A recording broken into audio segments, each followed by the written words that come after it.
Hey everybody, it's me, Angel Benton, and it's time for another Sudsy recap. And today we're going to be talking all about General Hospital. But before we go into General Hospital, I have to say my condolences to all the friends and family that knew George Michael. You know, he died yesterday on Christmas. But here's the thing about that. You know, everyone on Facebook, and this is not Twitter, because I know Twitter is just even though it's my personal favorite social network, it's also the one where the worst of the worst come out, right? So I expect that from Twitter. But on Facebook, like everyone and their mother is already cracking jokes. Yesterday they were cracking jokes. The man hadn't even been dead 24 hours. Now get it. Granted, I understand that cracking jokes is actually human, and I'm sure when I die, people are going to have all kinds of hilarious jokes to tell about my death. Whatever, that's fine. But I mean, can you wait at least a day?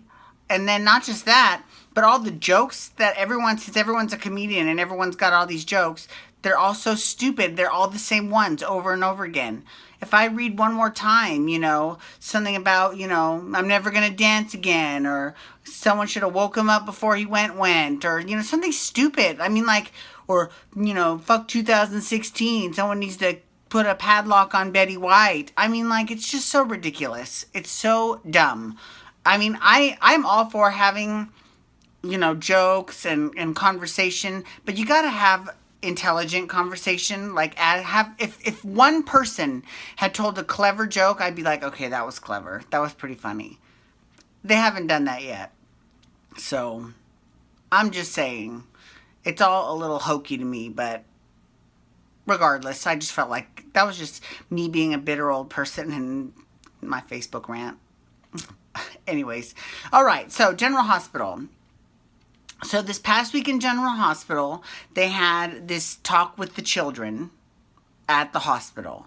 Now, they do that both on General Hospital and on Days of Our Lives, where someone comes and reads to the children the Christmas story. But I will say that at least General Hospital, they also gave some remembrances of times past when other people have read the stories, and they said last year we even heard about an evil Christmas demon that came and got bad children, which was Krampus, which, first of all, I just have to say, I love Liesel Obrecht. I mean, I've said it many times before, but she is awesome. I think she's great. And I love her. I think she's fantastic. Anyways, so they talked about that, and it was nice. I mean, listen, I love Monica and Tracy. I love Liesel Obrecht. You know what I think would be a good idea? You know who I think they need to bring back to General Hospital, even just for a week?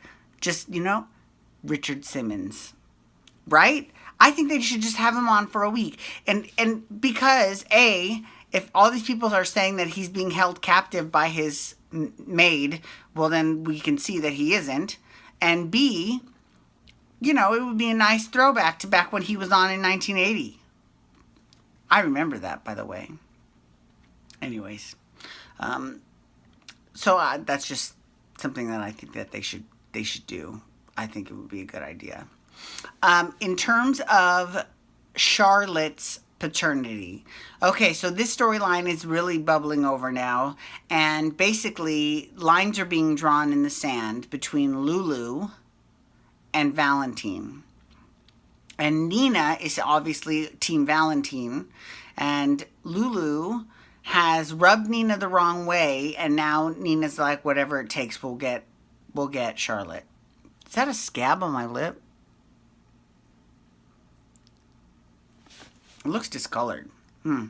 Anyways, so, and then not just that, but Emma, and I'm glad that they at least gave Emma something to do, because ever since they wrote her parents off, and FYI, are they going to recast Patrick?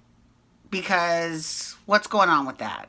Like, they say that her mom and daddy are back, but we just see her mommy, so I mean, what's going on? I think, they need to recast Patrick, personally. That's just my opinion. Because the old Patrick is doing a great job as Billy on Young and the Restless, so it's time to get someone new.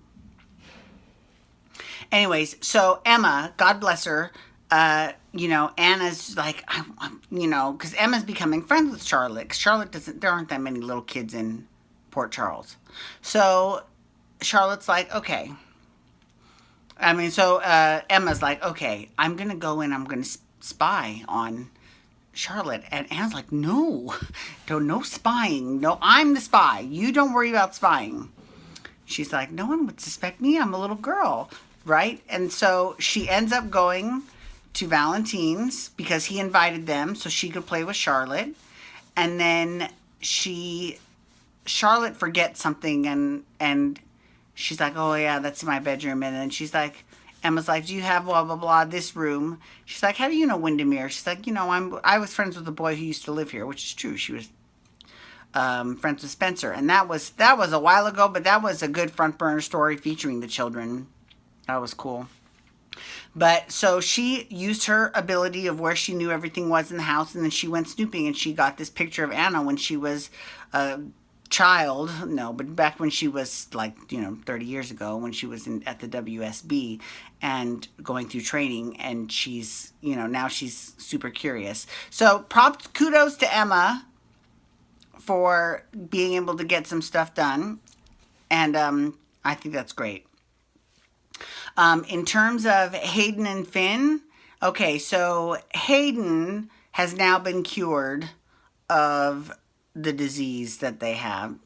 And Finn, although he was going to be testing it on himself because she was dying a lot more rapidly than he was, he had to give her the only antidote that they had, and then he has to wait until they can create more of a cure.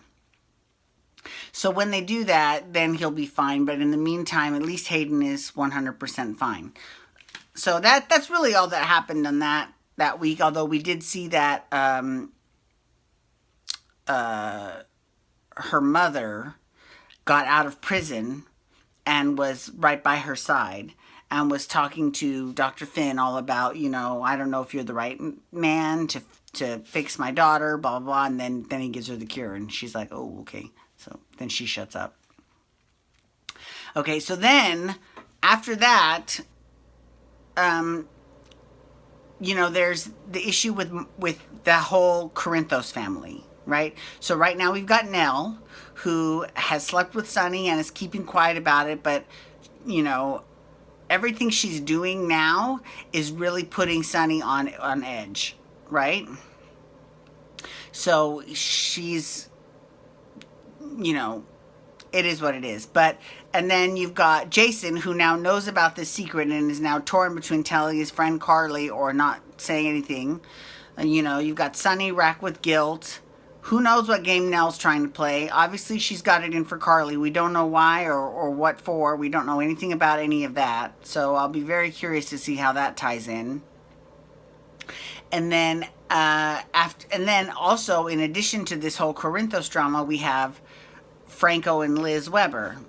Okay, so Liz this week paid a visit to Heather Weber, who first of all, I have to say, I love Heather Weber.